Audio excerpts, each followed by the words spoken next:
ഏറ്റവും വലിയ വിലാപമായി ഉയരുന്നത് ഈ തെരഞ്ഞെടുപ്പിൽ LDF അധികാരത്തിൽ നിന്ന് മാറി നിന്നാൽ ഇന്ത്യയിൽ എവിടെയും ഭരണമില്ലാത്ത രാഷ്ട്രീയ പാർട്ടിയായി മാറും എന്നുള്ളതാണല്ലോ.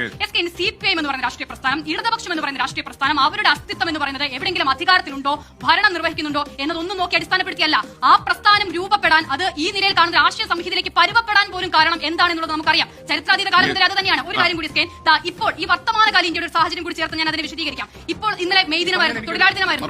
തൊഴിലാളി ദിനവുമായി ബന്ധപ്പെട്ട് ഇന്നലെ മെയ് ദിനം തൊഴിലാളി ദിനമാണ്. ഈ തൊഴിലാളി ദിനവുമായി ബന്ധപ്പെട്ട് ഇന്ന് രാജ്യത്തെ ഏറ്റവും വലിയ തൊഴിലാളി വിരുദ്ധ നയങ്ങൾ നടക്കുന്ന ഒരു ഇടത്ത് വലിയ സമരം തൊഴിലാളികൾ നടത്തുന്നുണ്ട്. അത് നോയിഡയിലാണ്. ഈ പറയുന്ന നോയിഡയിൽ, ഉത്തർപ്രദേശിൽ, നോയിഡ അടങ്ങുന്ന ഉത്തർപ്രദേശ് എന്ന് പറഞ്ഞ സംസ്ഥാനത്ത് കഴിഞ്ഞ നിയമസഭാ തെരഞ്ഞെടുപ്പിൽ ഇടതുമുന്നണി ആകെ മത്സരിച്ചത് 61 സീറ്റുകളിലാണ്. ലഭിച്ച വോട്ട് എത്രയാണെന്നറിയാമോ? 0.01%.